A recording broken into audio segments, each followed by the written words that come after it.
La evaluación del riesgo es un proceso que se debe realizar para detectar los riesgos actuales en la empresa, con el objetivo de prevenir y eliminar todos los posibles y tomar medidas de protección ante aquellos que no se hayan podido evitar. ¿Qué es un riesgo?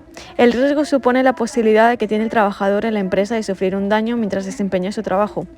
A continuación veremos un riesgo asociado a los equipos de protección individual. Primero, identificaremos el peligro. En cuanto a los guantes, se debe seleccionar el material más adecuado a cada producto y cuando llevéis guantes no toquéis otros objetos como puertas, teléfonos para no contaminarlos.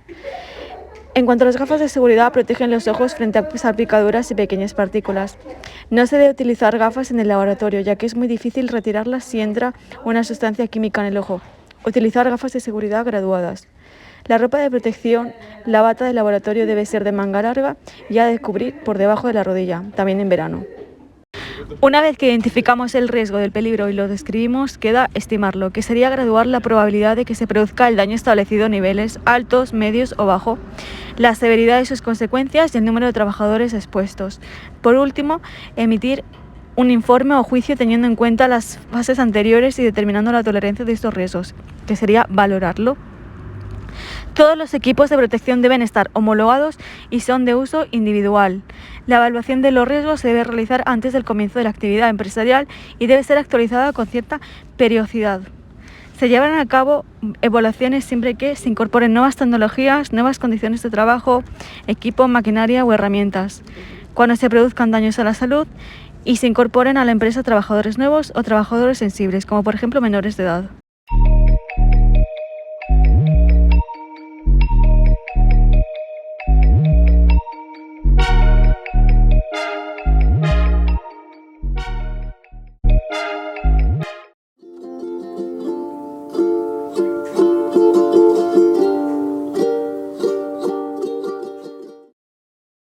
Los lugares de trabajo no pueden suponer un riesgo para la salud de los trabajadores que allí se encuentran. Deben cumplirse las condiciones mínimas que se establecen en la norma: orden, la limpieza, el mantenimiento, la señalización, las condiciones ambientales adecuadas.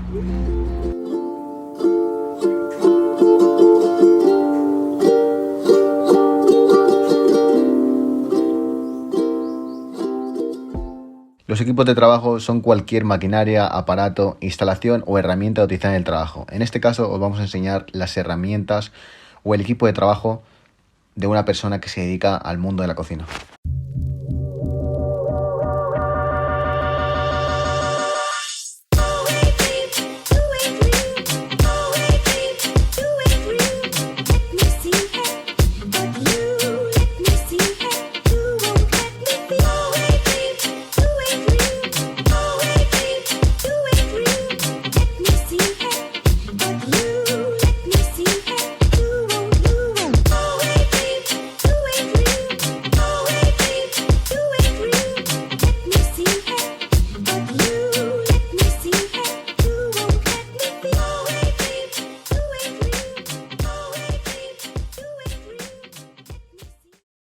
Es la fuente de energía más utilizada e implica un riesgo de peligrosidad alto, porque sus consecuencias pueden ser muy graves, incluso producir la muerte. Las causas de producirse accidentes eléctricos pueden ser por contacto directo. Las personas entran en contacto con las partes activas de la instalación o con equipos en tensión, como enchufes, cables, empalmes. Para analizarlo, en primer lugar, vamos a estudiar los diferentes tipos de contacto que pueden presentarse.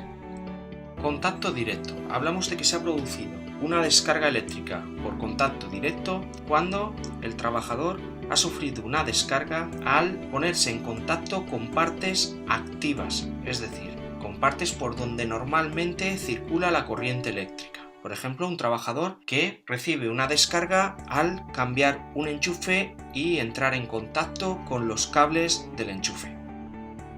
Hablamos de contacto indirecto cuando una persona sufre una descarga al entrar en contacto con una parte que no debería estar activa, es decir, por la que no debería circular la electricidad. Por ejemplo, sufrimos una descarga eléctrica al tocar la carcasa de una lavadora. En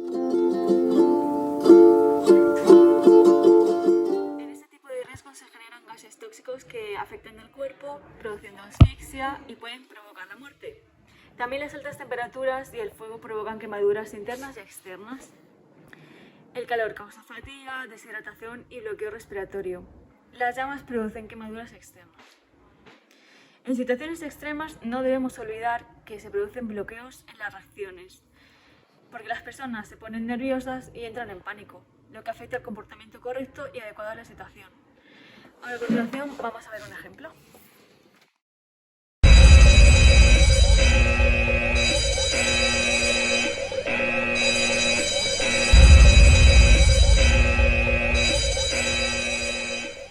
Es importante evitar y prevenir al máximo posibles situaciones que conllevan este riesgo.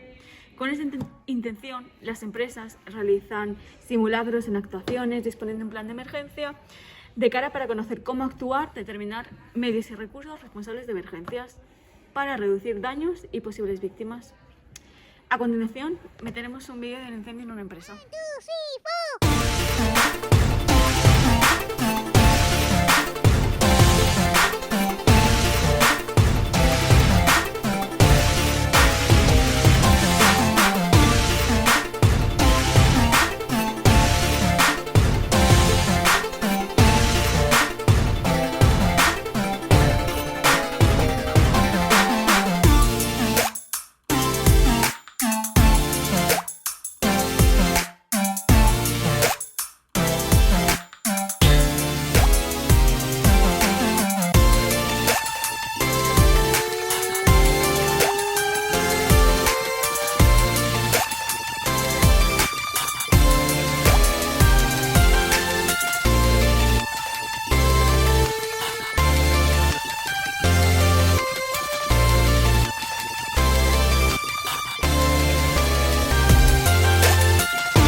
Para que un fuego tenga lugar y se propague, es necesario que aparezcan 3 elementos. Estos elementos van a confeccionar lo que denominamos el triángulo de fuego. El primer elemento es el combustible, que es una materia sólida, líquida o gaseosa que pueda arder. En segundo lugar, el comburente. El comburente es un oxidante que logra la combustión o que contribuye a la aceleración de la misma. El comburente oxida al combustible para finalmente ser reducido por completo por este último. Sin la presencia de un comburente no puede tener lugar el fuego ni puede propagarse. El comburente más habitual es el oxígeno. Para que un fuego exista requiere una atmósfera de por lo menos el 16% de oxígeno. El último elemento del triángulo de fuego es el calor, que es la energía que va a iniciar el proceso de ignición del material combustible.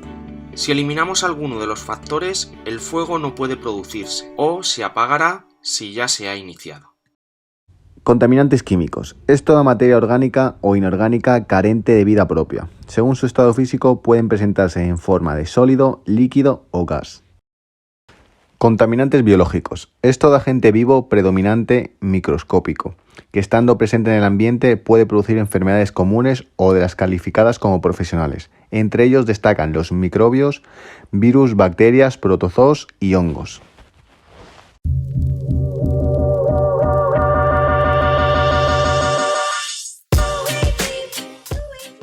El ruido, sonido no deseado y molesto que interfiere en la actividad humana. Las características del sonido son la intensidad, volumen o nivel de presión acústica. Se mide en decibelios. La intensidad nos permite diferenciar sonidos fuertes de débiles y depende de la amplitud de onda. La frecuencia, números de ondas sonoras que se producen en un segundo. Se miden en hercio. El tono y el timbre. El tono es la frecuencia, intensidad y forma de la onda acústica, y el timbre, cualidad que permite distinguir dos sonidos de idéntico tono, emitidos por focos sonoros distintos. Las vibraciones son movimientos transmitidos al cuerpo humano por estructuras sólidas capaces de producir un efecto nocivo o cualquier tipo de molestia. Una grave dolencia ocasionada por las vibraciones es la llamada enfermedad de los dedos blancos o muertos, frecuente en mineros y trabajadores de la construcción que utilizan martillos y perforadores neumáticos habitualmente. Produce la insensibilidad en manos y dedos debido a la mala circulación sanguínea provocada por la presión de sujetar firmemente las herramientas vibratorias.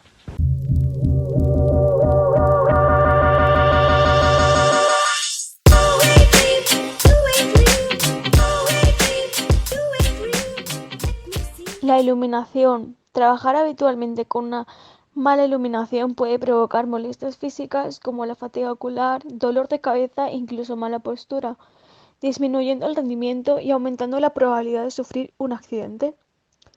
Las características a tener en cuenta para estudiar este riesgo es el flujo luminoso, que es la cantidad de luz que emite una fuente luminosa por segundo. Su unidad es el lumen. La iluminación o intensidad de iluminación, que es la cantidad de luz que recibe una superficie de 1 metro cuadrado cuando sobre ella se proyecta un lumen de modo uniforme. La intensidad luminosa, que es el flujo luminoso emitido por una fuente en dirección determinada. Y por último, el factor de reflexión. Es el porcentaje de luz blanca reflejada por una superficie. Depende del color y el material. Además de la iluminación, también tenemos el ambiente térmico. Los trabajos en ambientes térmicos excesivamente altos o bajos generan patologías diversas y específicas. Frente a temperaturas con excesivo calor o frío, el cuerpo tiende a ser termorregulador, acercándose a 36,5 grados centígrados, mediante mecanismos fisiológicos y psicológicos de adaptación. Los trastornos derivados de las temperaturas extremas causantes del estrés térmico son consecuencias de una mala prevención de trabajo, por lo que se podría considerar una enfermedad asociada al trabajo, o sea, una enfermedad profesional. La existencia de calor en el ambiente laboral constituye frecuentemente una fuente de incomodidad, de molestia, bajo rendimiento, el trabajo y en ocasiones riesgos para la salud. Las consecuencias de las altas temperaturas podrían variar desde un dolor de cabeza hasta más graves como sería un golpe de calor. Por otro lado tenemos la radiación, que son fenómenos físicos que consisten en la emisión, propagación y absorción de la energía por parte de la materia. Dependiendo de su naturaleza y los efectos, los podemos clasificar en los ionizantes, que serían los rayos X, o los no ionizantes, como serían una fotocopiadora. Por último, voy a hablar de los contaminantes químicos. Los factores de riesgo químicos que pueden existir en un ambiente laboral pueden penetrar en el organismo mediante 4 vías: respiratorio, cutáneo-dérmica, digestiva y, por último, parenteral. El parenteral serían heridas, llagas. El uso constante de un producto químico causa un desarrollo de las vías respiratorias, ojos como parpadeos constantes, rojeces, desarrollo de ronchas, pérdida parcial de la vista, entre otros.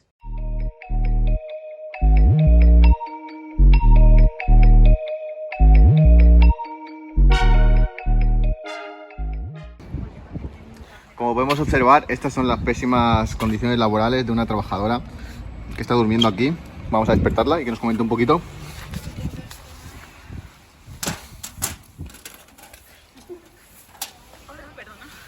Perdona, ¿nos puedes comentar un poquito tus condiciones laborales? Que te hemos pillado durmiendo. Sí, perdona, es que estos horarios me tienen muy agotada, no me dan tiempo de descanso, ni siquiera tengo tiempo para comer, me tengo que traer mis propios tuppers. Tengo revolucionado el horario de sueño, estoy muy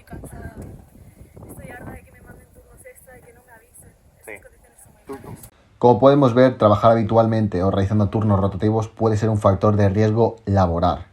Está comprobado que las jornadas largas no garantizan un mayor nivel de productividad. Todo lo contrario, el rendimiento aumenta cuando la jornada se reduce y el trabajador elige su horario.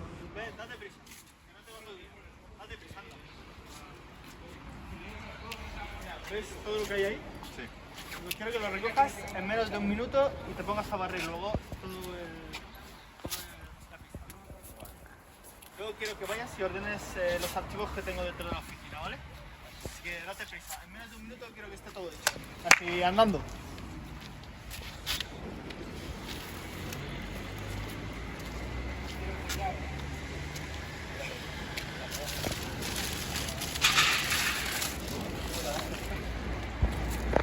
Espabila, date más vida, anda.